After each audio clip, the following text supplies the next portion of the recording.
Wine তুআযিবুহুম ফাইন্নাহুম ইবাদুক wine তাগফির লাহুম।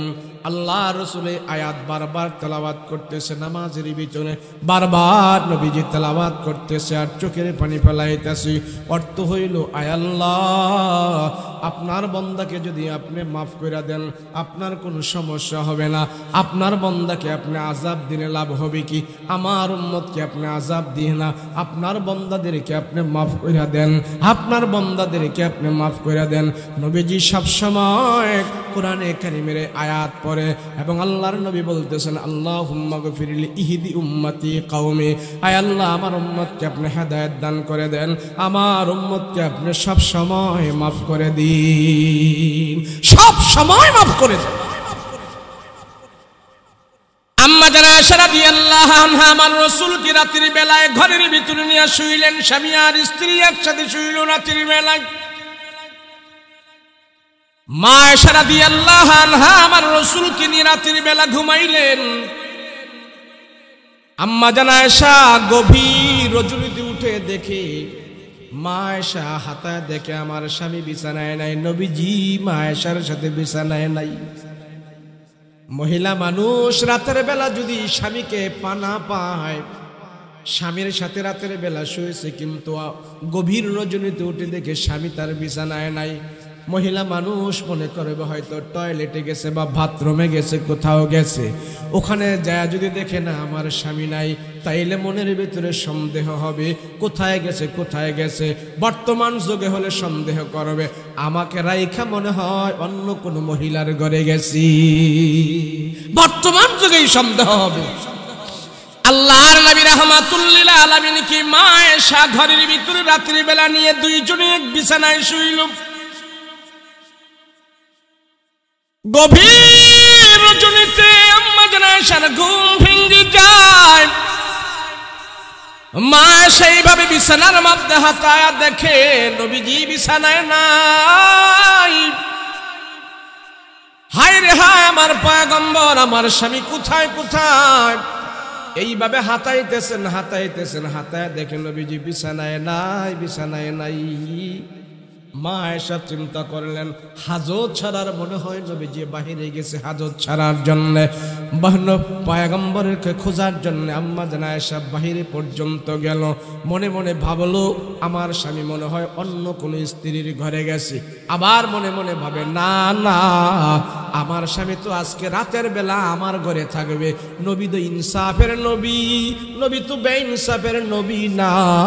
আমার নবী আমাকে রেখে অন্য কোনো ঘরে যাইতে পারে না, অন্য কোনো স্ত্রীর ঘরে যাইতে পারে না। আম্মা জানা আয়েশা নবীজি যেখানে হাজত ছাড়ে সেখানে গেল, দেখে সেখানেও নাই। আম্মা জানা আয়েশা প্রত্যেকটা বিবির ঘরে যে টাক টাক করে আওয়াজ দিয়ে খবর নিল, তারা সবাই বলল যে না না, আসে নাই। মা আয়েশা টেনশনে পড়ে গেল, আমার ঘরেও নবী নাই, অন্য কোনো স্ত্রীর ঘরেও নবী নাই, আমার নবী তাইলে গেল কোথায়, গেল কোথায়? মা আয়েশা গভীর রজনীতে আমার পয়গম্বরকে খোঁজার জন্য বের করেছি। অন্ধকার রজনীতে হাঁটতেছি হাঁটতেছি, আম্মা জানা আয়েশা হাঁটতেছি, আমার নবীকে পায় না, কোথায় গেল কোথায় গেল? মা আয়েশা মনে মনে ভাবতেছি আমার নবীজি আমার বিছানায় নাই, অন্য স্ত্রীর বিছানায়ও নাই, কোথায় গেল? হাঁটতে হাঁটতে আম্মা জানা আয়েশা জান্নাতুল বাকির দিকে যাইতেছে। ওই জান্নাতুল বাকির দিকে যাওয়ার আগে, জান্নাতুল বাকির কাছে যাওয়ার সাথে সাথে আমার নবীজির জবানের আয়াতের তেলাওয়াত শুনতেছি। জান্নাতুল বাকিতে আমার নবীজি সেখানে আছে, কি যেন গুনগুন করে আমার নবীজি দোয়া করতেছি। আল্লাহর নবী রাহমাতুল লিল আলামিন নবীজি জান্নাতুল বাকিতে দাঁড়াইয়া সাহাবীদের জন্য দোয়া করতেছি, উম্মতের জন্য দোয়া করতেছি। এক পর্যায়ে আমার রাসূল বলতেছেন, আয় আল্লাহ, আমার স্ত্রী আয়েশাকে তুমি মাফ করে দিও, আমার স্ত্রী আয়েশাকে মাফ করে দিও। আর আয়েশা এই দোয়াগুলোর অন্ধকার রজনীতে যায় নিজের কানে নিজে শুনতেছি। হায় রে, আমার নবীজি আমার জন্য দোয়া করতেছি, আল্লাহর কাছে বলতেছে আমার আয়েশার জন্য দোয়া করতেছি। আম্মা জান আয়েশা চুপ করে দাঁড়ায় গেছে। আমি এখন যাব না, আমার নবী আমার জন্য দোয়া করতেছি, আমি যদি যাই দেখা হয় তাহলে দোয়া করা বন্ধ হয়ে যাবে, দোয়া করা বন্ধ করা যাবে না। তামাম দুনিয়ার মানুষের দোয়া আল্লাহ খালি ফেরত দিবে, আমার নবীর দোয়া আল্লাহ খালি ফেরত দিব না। আমার নবীর দোয়া আল্লাহর কাছে কবুল হয়ে গেছে। আমার আয়েশার জন্য আমার নবী দোয়া করতেছি, আমি আয়েশা অনেক ভাগ্যবান হয়ে গেছি, অনেক ভাগ্যবান হয়ে গেছে। মা আয়েশা রাদিয়াল্লাহু আনহা দেখলেন রাহমাতুল লিল আলামিন হাত উঠায় আয়েশার জন্য দোয়া করতেছে। আম্মা জান আয়েশা রাসূলের কাছে যায় না, আবার পিছনে ব্রেক করে ঘরে চলে আসলো। ঘরে চলে আয়েশা দরজা লাগায়া, আম্মা জান আয়েশা বিছানার মধ্যে ঘুমায়া গেছি। নবীজি কিছুক্ষণ পরে আয়েশা দেখে ঘরের দরজা লাগানো, টাক টাক করে আওয়াজ দিয়েছি, আয়েশা দরজা খোলো, আয়েশা দরজা খোলো, আয়েশা দরজা খোলো। আম্মা জান আয়েশা ঘরের দরজা খুইলা আমার নবীকে বলতেছেন, আসেন আসেন আমার রাহমাতুল লিল আলামিন। মা আয়েশার চেহারার দিকে তাকায় তাকায় দেখি কেমন যেন আয়েশা মুস্কি মুস্কি হাসতেছি, চেহারার মধ্যে হাসি, চেহারার মধ্যে আনন্দ। নবী জিজ্ঞাসা করে, আয়েশা ব্যাপার কি, এত গভীর রজনীতে তুমি কেন হাসতেছো, কারণটা কি, এই হাসির কারণ কি, এই হাসির রহস্য কি? আম্মা জান আয়েশাকে আমার নবী যত বলে আরো তত হাসতেছি, অত আনন্দ করতেছি। আল্লাহর নবী ডাক দিয়া বলে, আয়েশা তোমার চোখে মুখে চেহারা এত আনন্দ কেন, এত হাসি কেন? আমি নবী কি জানতে পারি কেন তোমার চোখে এত আনন্দ, কেন তোমার মনে কেন এত আনন্দ? আয়েশা তুমি আমাকে একটু বলো, বলো দুনিয়ার কোনো মজা পাইছো কিনা, এত আনন্দ কেন? আম্মা জান আয়েশা ডাক দিয়া কয়, রাসূল গো দুনিয়ার কোনো মজা পাই নাই, আজকে আমি এমন মজা পাইছি এই মজা জীবনে কোনো দিন আর আমি পাই নাই। আল্লাহু আকবার। রাহমাতুল লিল আলামিন ডাক দিয়া বলে, ও আয়েশা কি মজা পেয়েছো বলো? আম্মা জান আয়েশা বলে, ইয়া রাসূলুল্লাহ ইয়া হাবিবাল্লাহ, আজকে আমি যেই জিনিস পেয়েছি আমার জন্য যথেষ্ট, আমার জন্য যথেষ্ট, আমার জন্য যথেষ্ট। রাসূল বলে, আয়েশা কি পাইছো আজকে রাত্রে, তুমি কি পাইছো আমাকে বলো। আম্মা জান আয়েশা বলে, নবী গো আমার নিজের কানে আমি নিজে শুনেছি, আমার নবী হাত উঠে আল্লাহর দরবারে আমার জন্য দোয়া করেছি, আল্লাহ যেন আমাকে কবুল করে নেয়। আমার দিলের ভিতরে 100% বিশ্বাস হয়ে গেছে আল্লাহ তামাম পৃথিবীর মানুষের দোয়া আল্লাহ খালি ফেরত দিতে পারে, আমার নবীর দোয়া আল্লাহ খালি ফেরত দিবে না। আয়েশার জন্য দোয়া করেছে আমার নবী, তাই আমার জন্য যথেষ্ট। আল্লাহ আমার আমতো আয়েশাকে নবীর দোয়ার বদলতে কবুল করে নিয়েছি, আল্লাহ আমার গুনাহ মাফ করে দিয়েছে। আল্লাহর রাসূল বলেন, আয়েশা এর জন্য তুমি হাসতেছো, এর জন্য তুমি আনন্দ। আম্মা জান আয়েশা ডাক দিয়ে বলেন, ইয়া রাসূলুল্লাহ, যেই রাসূল বরকতি হাত দিয়ে আমার জন্য দোয়া করছি, এর চাইতে আমার সৌভাগ্য আর কি হতে পারে? আমার জীবনের সবচেয়ে চাওয়া পাওয়া আমার রাসূল থেকে আমি পেয়ে গেছি। আমার রাসূল চোখের পানিগুলো ছেড়ে জারজার করে বলতেছেন, আয়েশা মাত্র এক রাতে তোমার জন্য আল্লাহর আদালতে আমি দোয়া করেছি, তাই তুমি এত খুশি? আয়েশা তুমি জানো না, তুমি জানো না আমার গুনাহগার উম্মতের জন্য আমি নবীজি এই দোয়াটা দৈনন্দিন 5 বার নামাজ পড়ে পড়ে আমার উম্মতের নাজাতের জন্য দোয়া করতে থাকি। कौनाइन के मुख्तार नबी तुमको बनाया, उम्मत के निगहबान खुदा तुमको बनाया, उम्मत के निगहबान खुदा तुमको बनाया, कौनाइन के मुख्तार खुदा तुमको बनाया, कौनाइन की मुख्तार खुदा तुमको बनाया, उम्मत की निगाहबान खुदा तुमको बनाया, उम्मत की निगाहबान खुदा तुमको बनाया। मौला मेरा आका मेरा रहमत का नबी है, तजदार मदीना हमारा तुम अरबी ही, तजदार मदीना हमारा तुम अरबी ही।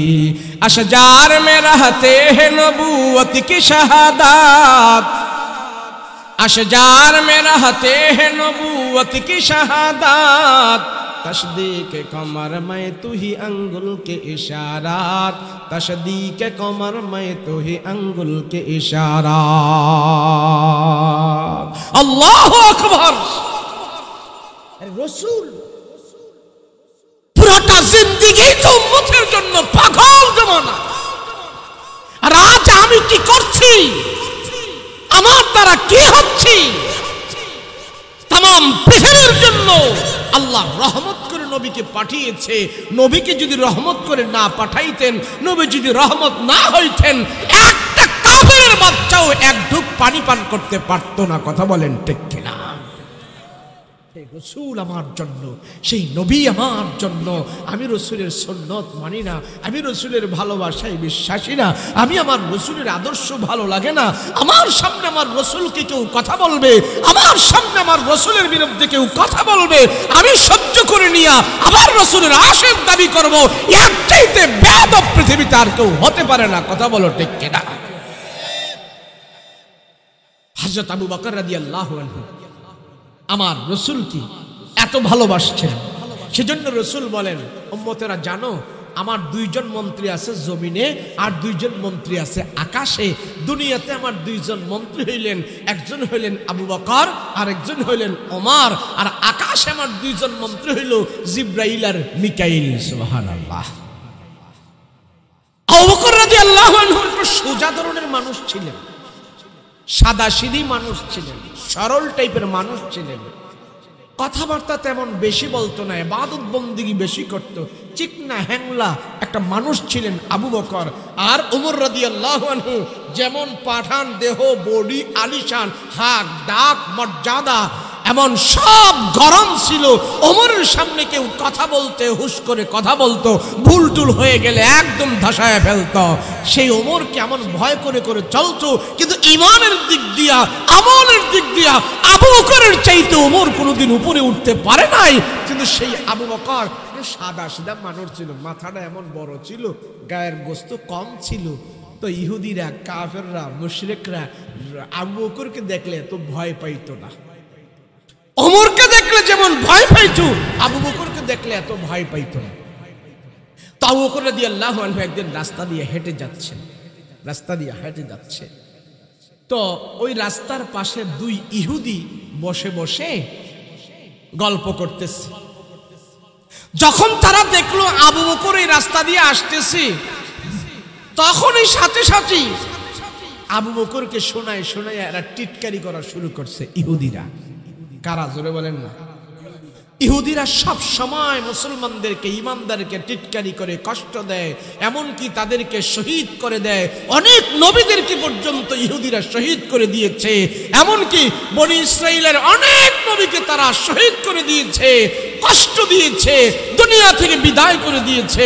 সেই জন্য আমার রসুল বলেন, ইহুদিরা কোনোদিন তোমাদের বন্ধু হতে পারে না, ইহুদিরা কোনোদিন তোমাদের আত্মীয় হতে পারে না, ইহুদিরা তোমাদের বংশীয় শত্রু, রক্তের শত্রু, দেশীয় শত্রু, ধর্মীয় শত্রু, গোষ্ঠীয় শত্রু, সব দিক দিয়ে মুসলমানদের ইহুদিরা হলো এক নম্বরের শত্রু। কথা বলেন ঠিক কিনা?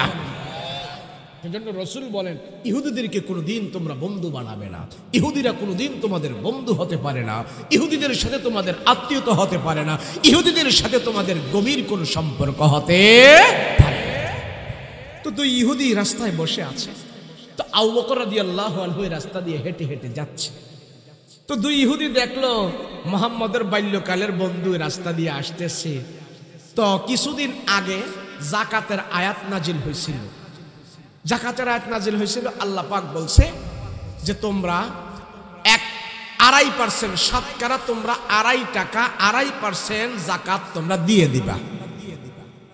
তো এই কথা যখন রাসূল সবাইরে শোনাইলো, তো ইহুদিরা শুনে শুনে হাসতেছে।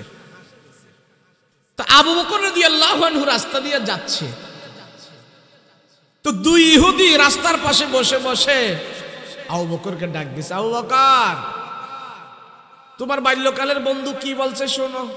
কি বলছে? তুমকো মোহাম্মদ তোমার নবী বলতেছে এমন এমন 2.5% যাকাতের টাকা দিয়া দেওয়ার লাইগা।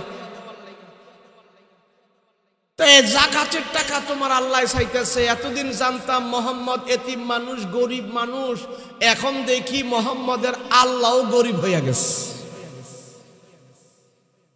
কিমন আল্লাহ মানো আর কিমন নবী মানো? নবী তো গরিব গরিব, নবীর আল্লাহও গরিব। আল্লাহ যদি গরিব না হইতো তাহলে যাকাত চায় কেন? আচ্ছা বলেন, যাকাত কি আল্লাহ খাওয়ার লাগে চাইছে? যাকাতের আয়াত কি আল্লাহ খাওয়ার জন্য নাজিল করছে? তো ইহুদি দুই ইহুদি টিটকারি করে করে, মোহাম্মদ তোমার আল্লাহ, আবু বকর তোমার আল্লাহও গরিব হয়ে গেছে, তোমার নবীও গরিব হয়ে গেছে। যখন আবু বকরের সাথে এই কথা বলছে, দুই ইহুদি মনে করছে আবু বকর সোজা মানুষ, তার টিটকারি করে বললে আর কি হবে। যখন আবু বকর শুনছে আল্লাহ গরিব এবং নবী গরিব, এই কথা যখন ইহুদির জবান থেকে ইহুদি বলছে, আবু বকর করছে কি হাতের কাপড় এইভাবে টান কইরা, হাতটা এইভাবে সোজা কইরা, যে ইহুদি বলছে হ্যাঁ এমন জোরে এক শটকোনা দিছে, এই শটকোনা খাইয়া এই কাফের এই ইহুদি একবারে ধীরমির ধীরমির করে ডেনের মধ্যে পড়ে গেছে। পইরা তো লাল বাতি হইস। কিন্তু আরেকটা বসে ছিল যে তার সাথে এই শটকোনার আওয়াজে আর হেরে যে ফালাইছে এই ভয়ে এই উঠটা মারছে দৌড়। একটা দৌড় দিছে আর একটা শটকোনা ভাইয়া ডেনের মধ্যে হইয়া বসছে।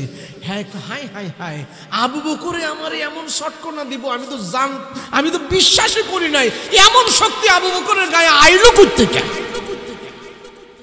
এটা কি গায়ের শক্তি দিয়া দিছে না ইমানের শক্তি দিয়া দিছে? ও জানে না আবু বকরের ইমান যে কত মজবুত। কথা বলেন ঠিক কিনা? রাসূল বলেন, উম্মতেরা শোনো, সাহাবীরা শোনো, তাম পৃথিবীর মানুষের নেক আমল যদি এক পাল্লায় রাখা হয় আর আবু বকরের নেক আমল যদি এক পাল্লায় রাখা হয়, আল্লাহর কাছে আবু বকরের নেকের পাল্লাই ভারী হয়ে যায়। আম্মা জান আয়েশা জিজ্ঞেস করলেন, ইয়া রাসূলুল্লাহ, এই যে আকাশের মধ্যে এত তারকা দেখা যায় নবী গো, এই তারকা পরিমাণ কারো আমল নামায় নেক আসেনি। তো নবী বলে, আয়েশা এটা কি বললা? এই আকাশের তারকা পরিমাণ নেক আমল তো আমার ওমরেরই আমল নামায় আছে। সুবহানাল্লাহ বলেন। তো এটা বলার কারণে আম্মা জান আয়েশার মনটা একটু খারাপ হয়ে গেছে, বেজার হয়ে গেছে। তো নবীজি বুঝতে পারছে কেন খারাপ হইছে। নবী জিজ্ঞেস করে, আয়েশা তোমার মন খারাপ হয়ে গেল কারণ কি? মনটা কালো হয়ে গেল, বেজার হয়ে গেল, কারণ কি? আম্মা জান আয়েশা বলে, ইয়া রাসূলুল্লাহ, ইয়া হাবিবাল্লাহ, আকাশের ভিতরে কোটি কোটি তারকা আছে। আমি জিজ্ঞেস করেছি আপনাকে, আকাশের তারকা পরিমাণ কারো আমল নামায় কোনো নেক আসেনি। আমি তো মনে করেছিলাম আপনি আমার বাবার কথা বলবেন। আপনি আমার বাবার কথা না বলে আপনি ওমরের কথা বলেছেন।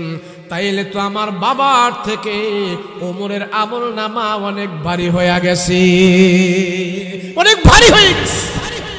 এত পরিমাণ নেই। রাহমাতুল লিল আলামিন ডাক দিয়ে বলে, আয়েশা,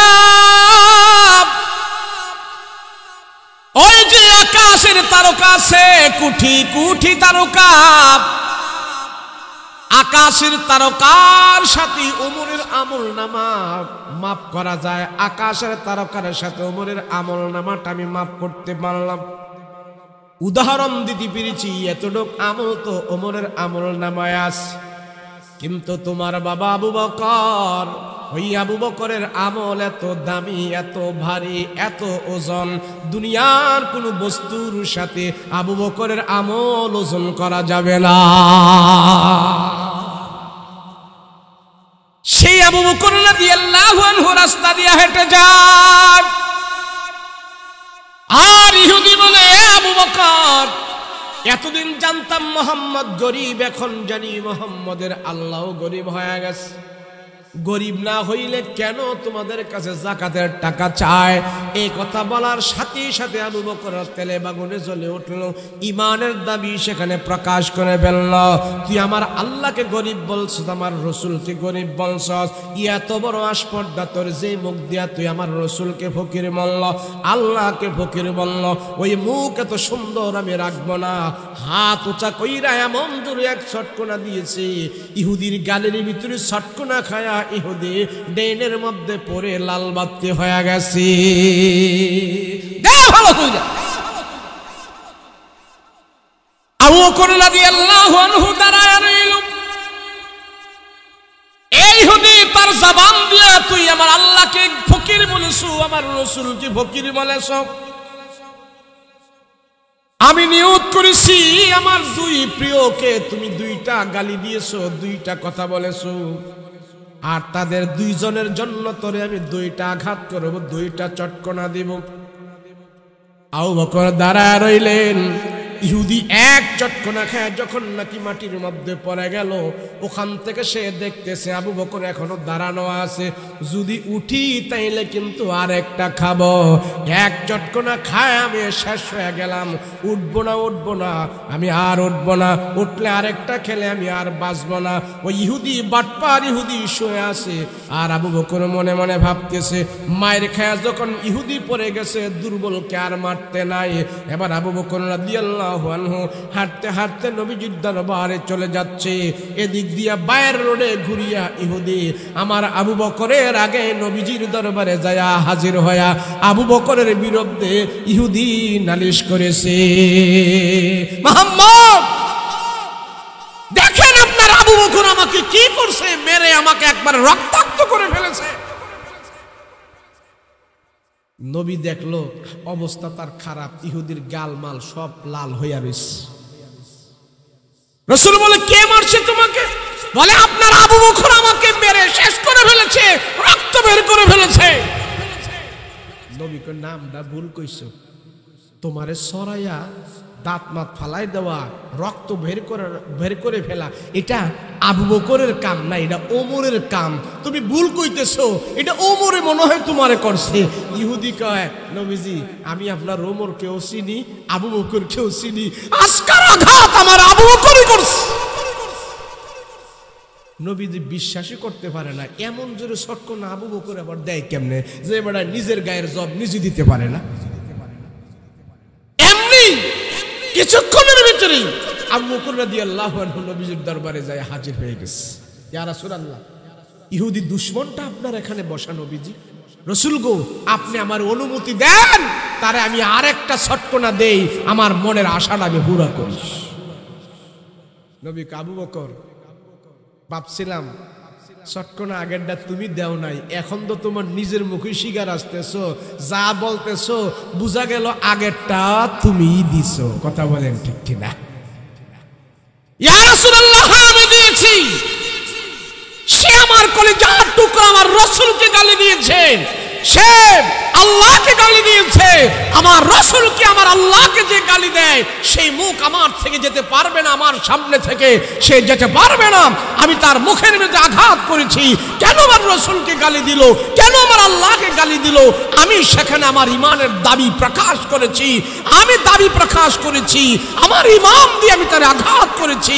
আপনার আদালতে সে বিচার দিয়েছে, আপনার আদালতে যা বিচার হয় আমি আবু বকর মাথা পেতে মেনে নিতে রাজি আছি। তো নবী জিজ্ঞেস করে আই হুদি আই তুমি বলতেছো কিছু বলো নাই, আর আবু বকর বলতেছে তুমি নাকি আল্লাহকে গালি দিছো, রাসূলকে গালি দিছো, তুমি কেন গালি দিলা কেন? ইহুদি কয় না না না না, আমি কেন গালি দেব না, আমি কিচ্ছু বলি নাই, আমি কোনো গালি টালি দেই নাই, আপনার আবু বকর আমাকে শুধু শুধু মারছে। নাউজুবিল্লাহ বলেন না, মানে ডাইরেক্ট জায়গায় মিথ্যা কথা। আবু বকরকে বলে আবু বকর তুমি কি তারে মারছো? যে হ্যাঁ মারছি। বলে কেন মারছো? সে আল্লাহ এবং রাসূলকে ফকির বলছে, গালি দিছে, সেই জন্য মারছি। ইহুদি কয় না না আমি কোনো গালি দেই নাই। তো রাসূল বলে আবু বকর তুমি ইসলামিক কোডে এসেছো, আমার রাসূলুল্লাহর ইনসাফের বিচার হবে, কে সাহাবী কে ইহুদি আমি নবী সেটা দেখব না, আমি রাসূল ইনসাফের বাটখারা দিয়ে বিচার করব। তুমি তাকে যেহেতু চটকনা দিয়েছো, এটার প্রমাণ তুমি নিজেই সাক্ষী। আর সে যে গালি দেয় নাই, তোমার কোনো প্রমাণ আছে গালি যে দাও নাই? বলে হ্যাঁ, আমার আরেক ইহুদি ভাই আছে। তো ওই ইহুদি ভাইরে ডাইকে আনছে।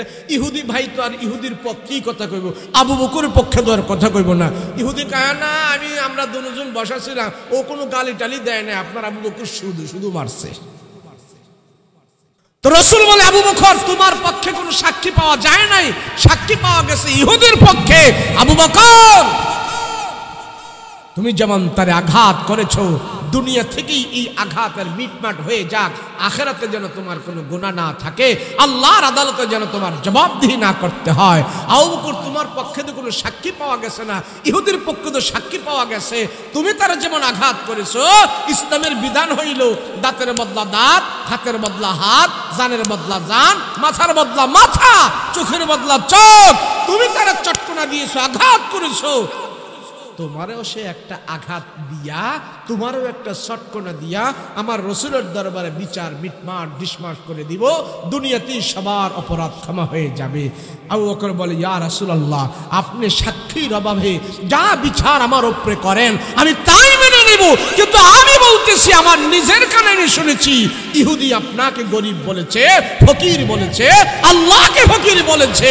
আমি শুনেছি সত্য, তাকে আঘাত করেছি সত্য। সাক্ষী যদি না থাকে আপনি আমারে যা বিচার করেন তাতে কোনো অসুবিধা নাই, আমি আপনার বিচার গ্রহণ করে নেব। সুবহানাল্লাহ। তো রাসূল আবু বকরের পক্ষে বিপক্ষে রায় দিব। ইহুদিরে বলতেছে, ইহুদি দাঁড়াও, তোমারা যেমন আঘাত করছে তারও তুমি আঘাত করে দাও। এই রায় দেওয়ার জন্য নবীজি বসছে, আর ইহুদি তো খুশি, হাতটা খুব টান করে এইবার লইতেছে, অ্যাকশন লইতেছে। আবু বকর আমারে যেমন দিছো, আমি তুমি কি দিছো দেখবা আমি এখন কেমন তোমারে দিমু আর কেমন লাগে। আবু বকরের পক্ষে সাক্ষী নাই, আবু বকর মিথ্যা কথা বলতেছে, নাউজুবিল্লাহ। আবু বকর এমন একজন মানুষ ছিলেন, ইসলাম গ্রহণ করার আগেও আবু বকরের জবান দিয়ে কোনোদিন মিথ্যা কথা বের হয় নাই। সুবহানাল্লাহ। এবার নবীজি যখন রায় দিব, এমন মুহূর্তে দেখতেছে রাসূল উপর থেকে গটগট গটগট গটগট করে জিবরাইল আমিন আবু বকরের পক্ষে সাক্ষী হইয়া আল্লাহর পক্ষ থেকে কোরআনের একটা আয়াত নিয়ে হাজির হয়ে গেছে। এই আয়াত ভরা মজলিসে আবু বকরের শানে জিবরাইল আমিন রাসূলের কাছে আয়াত নিয়ে হাজির।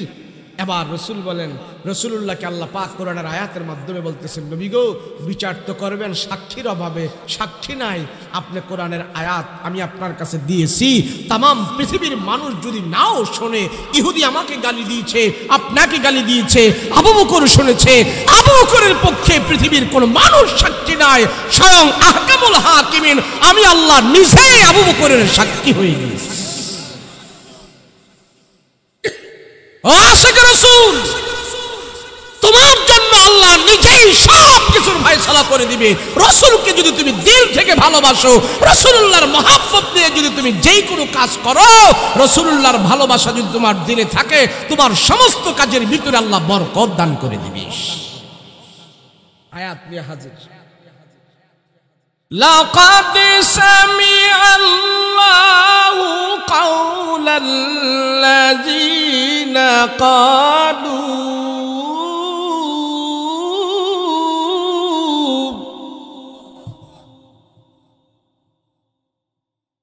قَوْلَ الَّذِينَ قَالُوا إِنَّ اللَّهَ فقير।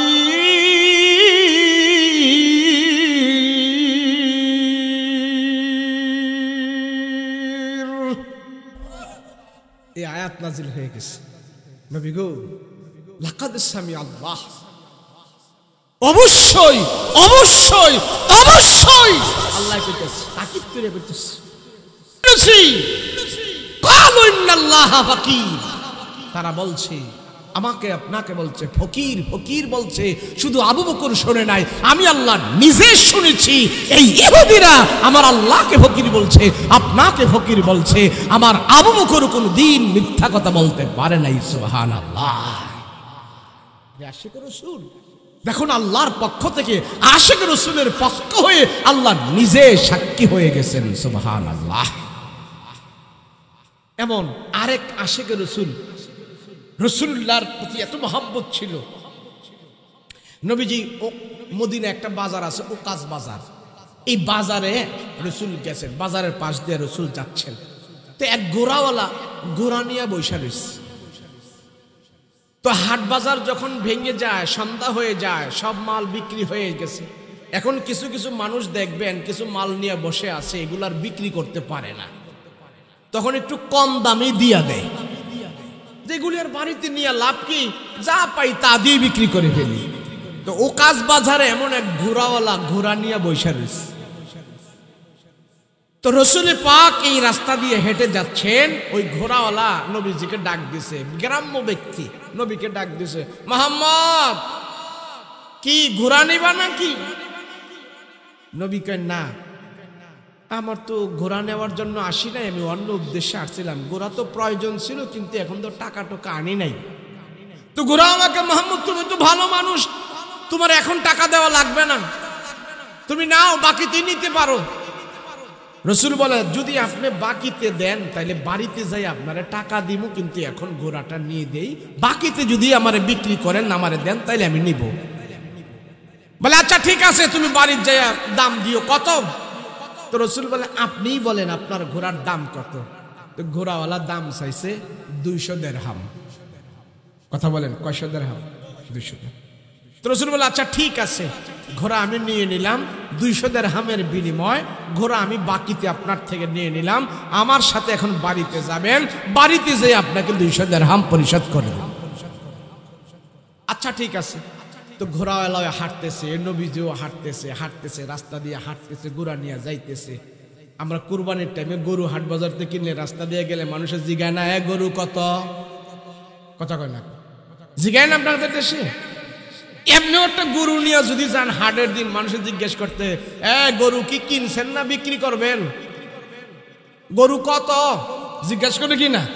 তো নবীজিও যাইতেছে, ঘোড়াওয়ালা যাইতেছে, তো রাস্তা দিয়ে যাচ্ছে। কিছুক্ষণ পর পর মানুষ জিজ্ঞাসা করে, ও ভাই, আরে ঘোড়া কি বিক্রি করবেন না কিনে আনছেন? ঘোড়া কত? তো হাঁটতে থাকে, কথা কয় না, কারোর সাথে কয়, কারোর সাথে কয় না। যখন বারবার জিজ্ঞেস করতেছে মানুষ, এই ঘোড়াওয়ালা, ঘোড়া কত? মনে মনে চিন্তা করতেছে, ব্যাপার কি, আমার ঘোড়া দিয়ে সবাই জিজ্ঞেস করে কত, কেমনে কি, মনে হয় আমার ঘোড়াটা চাহিদা আছে। এখন ঘোড়াওয়ালা কয়, আরেকটু সামনে যাওয়ার পরে একজন জিজ্ঞেস করলে, ভাই আপনি ঘোড়া কি বিক্রি করবেন? ঘোড়া কত? তো বেদুইন তো গ্রাম্য লোক, চিন্তা করলো, দেহি এর সাথে বইলে আমার ঘোড়াটার দাম আছে কেমন। হ্যাঁ, ঘোড়া বিক্রি করব। তো লোকটা জিজ্ঞেস করে, কত ঘোড়া, কত বিক্রি করবেন? না, আপনিই বলেন কতটা কিনবেন, বলেন। তো ওই লোকে কইল, আপনার ঘোড়াটা যদি বিক্রি করেন তো আমি 400 দিরহাম দিব। 500 দিরহাম? লোক দুঃখ চিন্তা করতেছে, ব্যাপার কি, হাই হাই, মোহাম্মদের কাছে বাকিতে বিক্রি করছে 200 দিরহাম, আর এই লোকে দিয়ে আমার 400 দিরহাম কয়, নগদ 200 দিরহাম লাভ। হ্যাঁ, চিন্তা করতেছে, হাই হাই, মোহাম্মদের কাছে 200 দিরহামে ঠকে গেলাম। এখন ওই লোকে ঘোড়াওয়ালা জিজ্ঞেস করে, ভাই আপনি ঘোড়া নিবেন? বলে, হ্যাঁ নিব। নগদ? হ্যাঁ, নগদ টাকা দিব। এরপরে নগদ টাকা দিয়া যদি নেন তাহলে আমাকে 400 দিরহাম দিলে আমি ঘোড়া দিয়া দিব। ওই লোক নবীজিরে রাইখাই ঘোড়াওয়ালার সে দরদাম করতেছে ঘোড়া বিক্রি করার জন্য। যখন টাকা টোকা নিয়ে ফেলবো, নবীজি খপ করে ঘোড়ার লাগাম ধরছে। এই বেদুইন, এই হুদি, তুমি তো ঘোড়া আমার কাছে বাকিতে বিক্রি করেছো, এখন তুমি আবার আমাকে রেখে আমার ঘোড়া আবার তুমি বিক্রি করে ফেলতেছো আমার তে নাচ দিগায়া, কারণটা কি? মোহাম্মদ এত কথাবার্তা বুঝি না, আপনি কি ঘোড়া নিবেন? হ্যাঁ নিব। নিলে এখন আপনি 200 দিরহাম দেন। সে বুঝছে যে নবীজি তো 200 দিরহাম এখন দিতে পারবো না, তার কাছে টাকা নাই। মোহাম্মদ তুমি ঘোড়া নিবা? বলে আমি তো ঘোড়া নিয়েই নিছি, বাকিতে দরদাম করে তো নিয়েই নিছি, আবার নিব কি? না না, কোনো দরদাম নাই, ঘোড়া যদি নিতে হয় আপনি এখন আমারে টাকা দেন, না হয় আমি বিক্রি করে ফেলবো। নবী যে ঘোড়ার লাগাম আরো শক্ত করে ধরছে। সুবহানাল্লাহ বলেন। তুমি আমার সাথে কথা বলেছো, আমার সাথে তোমার কথা হয়েছে, এই ঘোড়া আমি নিব, চুক্তি হয়েছে। এখন ইহুদি কয় না, কিসের চুক্তি হয়েছে? আপনার সাথে আমার কোনো কথাবার্তা হয় নাই, ঘোড়া আমার ঘোড়া আমি বিক্রি করবো না, কি করবো এটা আমি বুঝো। নবী আরো শক্ত করে ধরছে, নবী ঘোড়ার লাগাম শক্ত করে ধরছে। হ্যাঁ, কি নেওয়ার ক্ষমতা আছে? এই কথা বলেন আছে? আমার নবী হলো ইনসাফের নবী। নবী যখন ঘোড়ার লাগাম এইভাবে ধরছে, ইহুদি কয় আপনি ঘোড়া ছাড়েন। আমি ঘোড়া ছাড়বো কেন? তোমার তো আমি বাকি বিক্রি করে নিছি, তোমার তো আমি আগ্ধ করে নিয়েছি, চুক্তি করে নিয়েছি। তো নবী ঘোড়ার লাগাম ধরে টানে, আর হ্যাঁ কয় আমার ঘোড়া দেন, আমার ঘোড়া দেন, আমার ঘোড়া আমি নিব। তোমার ঘোড়া তো আমার তো বিক্রি করছো। না, কোনো বিক্রি করি নাই, আপনার সাথে কথা হয় নাই। হ্যাঁ দেখছে, এখানে দেখলে নগদ 200 দিরহাম লাভ পাইতেছে, আর নবীর কাছে বিক্রি করলে মাত্র 200 দিরহাম। 200 দিরহামের জায়গায় ঠক খাইলাম। হাই হাই, এটা কি হয়? এখন ঘোড়ার লাগাম ধরে টেনে টেনে যখন নিয়ে আসছে, নিতে গোড়াওয়ালা ছাই দিকে নিতে নবী এইভাবে ধরছে। অনেক মানুষ জড়ো হয়ে গেছে। মোহাম্মদ কি হয়েছে এখানে, কি হয়েছে? বলে দেখেন না, আমার সাথে এমন চুক্তি আগ্ধ হয়েছে, এখন আমার থেকে ঘোড়া সে নিয়ে যেতে চায়, কি ব্যাপার এমন করতেছে? তো লোকজন আসছে, কিছু লোকজন এসে বলে এই মোহাম্মদ নম্র ভদ্র সভ্য একজন মানুষ, তার সাথে তুমি এমন করছো? গোড়াওয়ালা কয় আমার ঘোড়া আমি নেব, মোহাম্মদ ধরে রাখছে, দেখো না। তো নবীজি কয় সে তো আমার কাছে বিক্রি করছে, বাকিতে আগ্ধ করছে, বিক্রি করছে, চুক্তি হয়েছে, এখন নিয়ে নিতে চায়। গোড়াওয়ালা কয় না না, মোহাম্মদের সাথে আমার এমন কোনো কথা হয় নাই। তো নবীজিকে আমার সাথে হয়েছে। তো লোকজন বলে মোহাম্মদ তোমার সাথে যে এমন কথাবার্তা হয়েছে, কোনো সাক্ষী আছে? হ্যাঁ, কোন সাক্ষী আছে? কয় না, আমার তো কোনো সাক্ষী না। কোন সাক্ষী না থাকলে গোড়াওয়ালার ঘোড়া তুমি দিয়ে দাও, ছেড়ে দাও। রসুল কয় না, আমার সাথে কথা হয়েছে, আমি ছাড়বো কেন? কেন ছাড়বো আমি? এটা প্রাপ্য আমি। তো যখন মানুষ জড়ো হয়ে গেছে, ও দূর থেকে একজন লম্বা সাহাবী ছিল, ওই সাহাবীর নাম আসছে খুজাইমাতুল ইয়ামান। এই খুজাইমাতুল ইয়ামান দূর থেকে দেখতেছে, তার তো মাথা উঁচা, লম্বা সাহাবী। আপনারা যারা হজ করতে গেছেন, জান্নাতুল বাকিতে ঢুকার সময় একটা কবর দেখবেন, বিশাল বড় কবর, বড় কবর। এই বড় কবরটাই খুজাইমাতুল ইয়ামানের কবর। রসুলকে যেইভাবে ঘিরে দিয়া রাখছে, সে তো লম্বা, দূর থেকেই দেখছে আমার রসুল সেখানে, আর চতুর্দিকটা ঘেরাও করে রাখছে। সে লম্বা লম্বা কাইক দিয়া দৌড়াইয়া এই মজলিসের ভিতরে আইসা সবাইরে ফাঁক করে বলে এই সরো, এই সরো, আমার রসুলের সাথে কি হয়েছে, সরো। এই খুজাইমাতুল ইয়ামান এসে বলে ইয়া রাসূলুল্লাহ, এত লোক আপনাকে ঘিরে দিয়া রাখছে, বেড়ে দিয়া রাখছে, ব্যাপারটা কি? তারা এখানে কি করছে? তো নবীজি সব ঘটনা খুলে বলল। ঘোড়াওয়ালায় বলল আমি মোহাম্মদে আমার ঘোড়া নিয়ে যাচ্ছে। নবীজি বলে না, তার কাছে তো আমি ঘোড়া কিনেছি, এখন ওখানে কেউ ছিল না, সে আমার কাছে বিক্রি করছে। আমি ঘোড়া কিনেছি, সে আমার কাছে জবান দিয়েছে, ওয়াদা দিয়েছে, এখন আমার থেকে সে ঘোড়া নিয়ে যেতে চায়।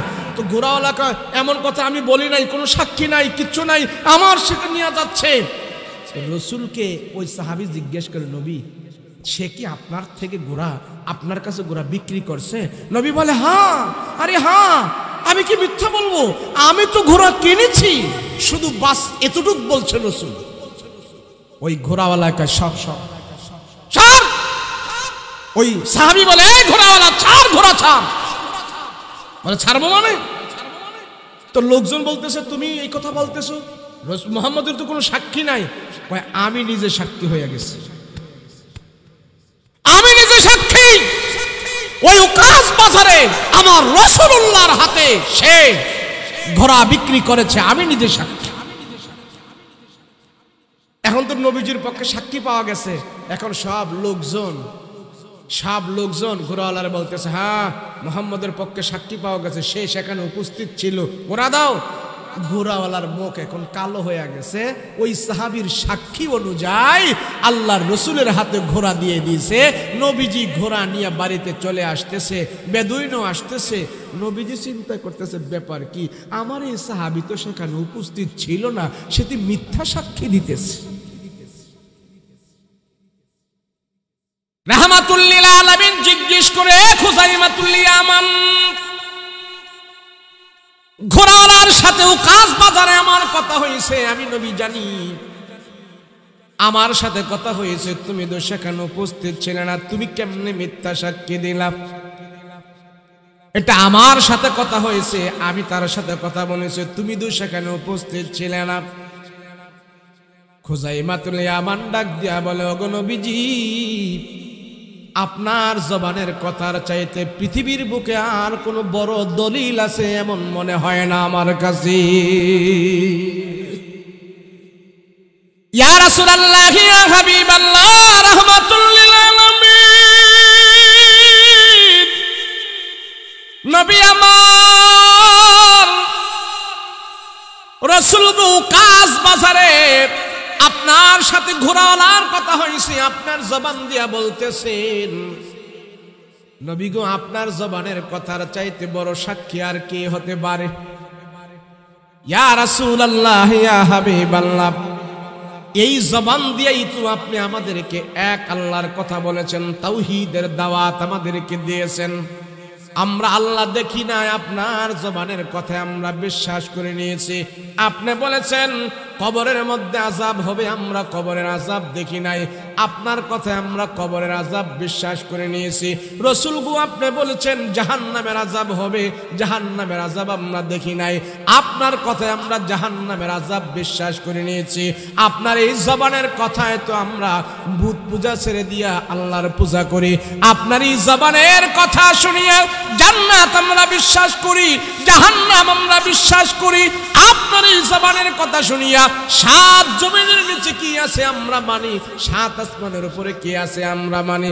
আর আপনার এই জবান দিয়ে আপনি বলতেছেন উকাস নামক বাজারে আপনার সাথে তার কথা হয়েছে, আমি এতটুকু কথা বিশ্বাস করব না, এমন ঈমান আপনার প্রতি আমি আনি নাই। আল্লাহু আকবার।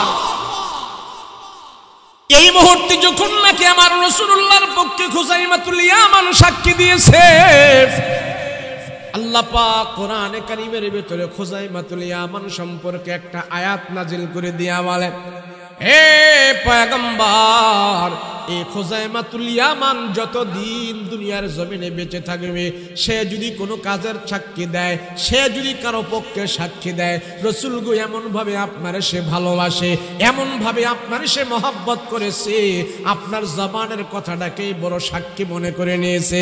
আর আমি আল্লাহ এই আশিক রাসূলের দাম দুনিয়াতে এত সম্মান করে দিয়েছি, সে যদি কোনো পক্ষে সাক্ষী দেয়, খুজাইমাতুল ইয়ামানের একজনের সাক্ষী আমি আল্লাহ তাআলা দুইজনের সাক্ষী হিসাবে গ্রহণ করে নেব। এটা হইল রাসূলুল্লাহর আশিকদের প্রতি আল্লাহর পক্ষ থেকে এত ভালোবাসা, এত মহব্বত। সত্যি আল্লাহর রাসূলের প্রতি এত ভালোবাসা মহব্বত দেখার পর এই মহব্বতের সার্টিফিকেট, এই ভালোবাসার সার্টিফিকেট আল্লাহর পক্ষ থেকে আল্লাহ কবুল করে নিয়ে বলেছে, খুজাইমাতুল ইয়ামান এখন থেকে সাক্ষী দিলে তার একজনের সাক্ষী দুইজনের সাক্ষীর মতো আমি আল্লাহ তাআলা গ্রহণ করে নিব। সুবহানাল্লাহ। তাহলে আমাদের রাসূলকে আমরা কিছু কিছু ভালোবাসবো নাকি সম্পূর্ণ সব দিক থেকে ভালোবাসবো? কথা বলেন ঠিক কিনা? আমাদের ঘরে বাহিরে, রোডে, সংসদে, বাজারে, এখানে সেখানে, চাকরি বাকরি, ব্যবসা বাণিজ্য, সব জায়গায় আমার কাছে আমার নবী হলেন সবচেয়ে বেশি দামি। কথা বলেন ঠিক কিনা? কথা বলেন ঠিক কিনা? পৃথিবীর সবচেয়ে, কাবার পরে সবচেয়ে পৃথিবীর সবচেয়ে দামি জায়গা হলো সোনার মদিনা। কথা বলেন ঠিক কিনা? আমার রাসূল যেখানে শুয়ে আছে সেই জায়গা হলো সবচেয়ে বেশি দামি, পৃথিবীর বুকে সবচেয়ে বেশি দামি সেই জায়গাটাকে আমার রাসূল জান্নাতের অংশ হিসাবে গ্রহণ করেছে। রিয়াজুল জান্নাহ বলা হয়েছে রাসূলুল্লাহর রওজার পাশে একটা জায়গা আছে, এটাকে জান্নাতের টুকরা। আমার আল্লাহ আমার রাসূলকে জানাই দিয়েছেন এই জায়গাটা হলো জান্নাতের টুকরা। দুনিয়াতে জান্নাতের টুকরা হয়েছেন, জান্নাতের জায়গা হয়েছেন আমার রাসূলের কারণে। কথা বলেন ঠিক কিনা? বলছে কখন আসবে, কখন আসবে? না না না না, এইভাবে না। হ্যাঁ না, হুজুর আসলে, না হুজুর আসলে নিয়ে আসেন না, নিয়ে আসেন। হ্যাঁ, সবার তো সময়, একজনের সময় যদি আরেকজন নষ্ট করি এটা ঠিক হয় না, এটা আপনারা বুঝবেন না। হ্যাঁ, হুজুর আসছে, যিনি আসছে উনিও তো কিছু কথা বলবে, তাই না?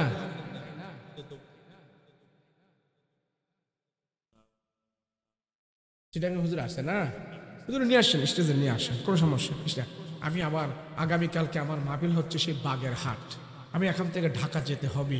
ঢাকা থেকে এরপরে আমি কখন যাই, আসার সময় প্রায় 8 ঘন্টার মতো লেগে গেছে যানজটের কারণে। যাওয়ার টাইমে যদি এরম লাগে, গিয়া ঘুমাবো কখন, মাহফিল করব কখন, সেজন্য সব দিকই দেখতে হয়। আল্লাহ আমাদের সবাইকে কবুল করেন, বলেন আমিন। আল্লাহ আমাদের ভিতরে রাসূলুল্লাহর প্রেম মহব্বত, আমার রাসূলের সুন্নত, আমার রাসূলের আদর্শ, আমার রাসূলের কার্যক্রম সব কিছু যেন আমার কাছে, টাকা পয়সা ক্ষমতা লোভ লালসা সব কিছু থেকে যেন আমার রাসূলুল্লাহর আদর্শ আমার কাছে বড় মনে হয়। কথা বলেন ঠিক কিনা? আরে মক্কার মানুষগুলো, মদিনার মানুষগুলো কি ছিল তাদের? জাহালাত প্রবেশ করতে করতে করতে করতে এমন এক অবস্থা হয়েছিল তাদের, এক আল্লাহর জায়গায় তারা 360 খোদায় বিশ্বাসী হয়ে গিয়েছিল। কথা বলেন ঠিক কিনা? এমনকি খানায় কাবার ভিতরে পর্যন্ত তারা মূর্তি ঢুকিয়েছিল। সেইখান থেকে আমার রাসূল হেদায়েতের আলো দেখিয়েছেন, জান্নাতের পথ দেখিয়েছেন। এমনকি এই জাহেলের সমাজে আমার রাসূল 40টা বছর সেখানে অতিবাহিত করেছে। আবু জাহেলদের সমাজে নবীজি 40 বছর জীবন যাপন করেছে। নবীজি বিবাহ শাদী করেছেন, খাওয়া দাওয়া করেছেন, হাট বাজার করেছেন, রাস্তাঘাটে চলাফেরা করেছেন। 40 বছরের ভিতরে একজন কাফেরের বাচ্চাও আমার রাসূলুল্লাহর বিন্দু পরিমাণ দোষ ধরতে পারে নাই। কথা বলেন ঠিক কিনা? আবু জাহেল, উকবা, শাইবা, আবু লাহাব, উতাইবা, ওলীদ ইবনে মুগীরা এরা ছিল কাফেরদের বড় বড় সর্দার, মক্কার বড় বড় লিডার। কিন্তু তাদেরকে মানুষ দিল দিয়ে মহব্বত করত না, ভয় পাইত। কিন্তু আমার রাসূলুল্লাহকে মক্কার কাফেররা অন্তর দিয়ে ভালোবেসে, কাফেররা আগে বলছে মুহাম্মদ আল আমিন, তুমি সত্যবাদী, তোমার চাইতে বিশ্বস্ত মানুষ এই পৃথিবীতে আর একজনও নাই। কথা বলেন ঠিক কিনা? মক্কায় এক কাফের ছিল, বুখারী শরীফে এই ঘটনাটা আসছে। এক কাফের ছিল, এর নাম ছিল আবু রুকানা। নাম কি? আবু রুকানা। আমাদের দেশে কুস্তি খেলে না কিছু মানুষ, কুস্তি খেলে না, কি বলে আপনাদের দেশে কুস্তি খেলা কয় না, পিঠ মাটিতে লাগায় ফেলতে পারলে ফার্স্ট পুরস্কার পায়, কুস্তি খেলা কয় না এটা? এই কুস্তিগির যারা কুস্তি টুস্তি খেলে এদের গায়ে তো একটু শক্তি টক্তি বেশি থাকে। আরব দেশে এদেরকে পালোয়ান বলে। তো মক্কায় একটা পালোয়ান ছিল, তার নাম ছিল আবু রুকানা। তার গায়ের ভিতরে 1000 পালোয়ানের শক্তি ছিল। বর্তমান 1000 পুরুষের গায়ে যত শক্তি, এর চাইতে আরো বেশি শক্তি ছিলেন একজন পালোয়ানের গায়ে, কুস্তিগিরির গায়ে। এই পালোয়ান গায়ে খুব শক্তি, কেউ তার ধরাশায় করে ফেলাইতে পারে না। আমার রাসূলের সামনে যে এমনি ধরলো, মুহাম্মদ তুমি নাকি বলো তোমার এক আল্লাহর নাকি অনেক শক্তি, অনেক পাওয়ার,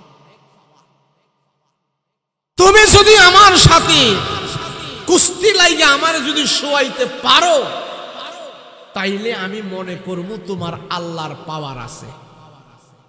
নাউজুবিল্লাহ কন্যা, যদি তুমি আমারে শোয়াইতে পারো। নবী বলে, আরে দেখো আমি তো মানুষের সাথে কুস্তি লাগার জন্য দুনিয়াতে আসি নাই, তো সে চিন্তা করতেছে আমার গায়ে এত শক্তি, মোহাম্মদ আমার সাথে পারবো না, আমি ধরাশায়ী করে মোহাম্মদের শোয়ায় ফেলবো আর সব মানুষের বলবো দেখো আমার চেয়ে মোহাম্মদের আল্লাহর শক্তি বেশি না। যদি মোহাম্মদের আল্লাহর শক্তি বেশি হইতো তাহলে আমি কেমনি মোহাম্মদের শোয়াই দিলাম। এই চিন্তা করে সে কয় মোহাম্মদ তুমি আমার সাথে কুস্তি লাগতে হবে, কুস্তি লাগতে হবে। যদি তুমি আমারে ধরাশায়ী করে শোয়াইতে পারো তাইলে আমি মনে করবো তোমার আল্লাহর শক্তি বেশি, নাইলে আমার শক্তি বেশি। তো রাসূল ওয়াদা নি তারে জানাজার নামাজ পড়ায় কবরস্থ করলেন। দিন যায়, মাস যায়, বছর যায়, কিন্তু বাবার পাওনা পরিশোধ করতে পারে না। যে পরিমাণে গাছের খেজুর আছে তার চাইতে আরো বেশি পাওনা আছে। এবার বোনদেরকে নিয়ে পরামর্শ করল, ও বোন আমরা মানুষের বাড়িতে কাজ কাম করে খাবো, তারপর বাবাকে কবরের ভিতরে রেখে আমরা ঋণের বোঝা রাখবো না। রাসূলুল্লাহকে দাওয়াত দিয়ে এনে আমরা সবার ঋণ পরিশোধ করে দেব। গাছের সব খেজুর গুলো ফিরে স্তূপ দিল। সকালবেলা আমার পয়গম্বরকে যা জানাইল, ইয়া রাসূলুল্লাহ আমার বাবার ঋণ পরিশোধ করার জন্য আমরা এমন ধার্য করেছি, এমন নির্ধারণ করেছে। নবীজি বলল ঠিক আছে, তোমাদের পাওনাদারকে তুমি আসতে বলো। আগামীকালকে ডেট দিয়েছে পাওনাদারদেরকে আসার জন্য। রাসূল বলে আমি সেখানে থাকবো, থেকে থেকে তোমার বাবার পাওনা খেজুর দিয়ে আমি পুরা করব। রাহমাতুল লিল আলামিন সকালবেলা এসে বলেন তোমার গাছের খেজুরগুলো কোথায়? তোমার বাবার ঋণ দেওয়ার জন্য তুমি যে গাছের খেজুরগুলো ব্যবস্থা করেছো। আল্লাহর নবীকে যা দেখাইলেন, ইয়া রাসূলুল্লাহ এই হলো বাগানের খেজুরগুলো, এখানে প্রস্তুত দিয়েছি, এই খেজুরগুলো দিয়া বাবার পাওনা পরিশোধ করার জন্য সিদ্ধান্ত নিয়েছি। বলে তোমার পাওনাদারেরা আসছে কিনা? বলে সব পাওনাদার এখন রেডি হয়ে আছে, সবার ঋণ পরিশোধ করবো খেজুর দিয়া। আল্লাহর নবী রাহমাতুল লিল আলামিন খেজুরের স্তূপের উপরে যায় নবীজি আসন করে বসে গেল আর বলে যাও যাও এক এক করে পাওনাদারকে ডাকতে থাকো। আর আমি নবীজি খেজুরের উপরে বসলাম, এই খেজুরগুলো মেপে মেপে তাদের পাওনা তুমি পরিশোধ করে দাও। একজন একজন করে আসে আর খেজুরগুলো দিয়া দিয়া তারে বিদায় করে। বলে তুমি কত মন পাও না, তুমি কত দেরহাম পাও না? কয় আমি এত দেরহাম পাও না। এত দেরহামের বিনিময়ে এতটুক খেজুর নিয়ে নাও। আর রাসূল বলে আব্দুল্লাহ রে একটা খেজুরও তুমি কম দিবা না, যে যতটুক খেজুর পাও না মেপে মেপে তুমি সবার পাওনা পরিশোধ করে দাও। আব্দুল্লাহ যখন নাকি সবার পাওনা খেজুর দিয়া পরিশোধ করে দিল, আব্দুল্লাহ বয়ান করতেছে আমার নবীজি যে খেজুরের স্তূপের উপরে বসেছিল, আমি গাছ থেকে যতগুলো খেজুর পেরেছিলাম সবার পাওনা দেওয়ার পরেও পরিশোধ করার পরেও আমি যে পরিমাণ খেজুর গাছ থেকে পেরেছিলাম সবাইকে পরিশোধ করার পরে আমি দেখতে পাইলাম আমার গাছের ওই পরিমাণ খেজুর এখনো রয়ে গেছে। আল্লাহু আকবার! আমার রাসূলুল্লাহর বরকত, আমার নবীজির বরকত আমরা প্রত্যেকটা কাজের ভিতরে চাই কি চাই না? বলেন আমরা চাই কি চাই না? আমরা রাসূলের খাঁটি আশিক হই দুনিয়াতে জীবন যাপন করতে চাই, রাসূলুল্লাহর সুন্নাত মেনে আমরা জীবন যাপন করতে চাই। আমাদের কাছে কোনো মত নাই, কোনো পথ নাই, কোনো নেতা নাই, আমাদের কাছে সব কিছু হলেন আমাদের নবী। কথা বলেন ঠিক কিনা? আল্লাহ আমাদের সবাইকে রাসূলুল্লাহর আদর্শ মেনে জীবন যাপন করার তৌফিক দান করেন। সকলে বলুন আল্লাহুম্মা আমিন। আসসালামু আলাইকুম ওয়া রাহমাতুল্লাহি ওয়া বারাকাতুহু। নাসরুম মিনাল্লাহ।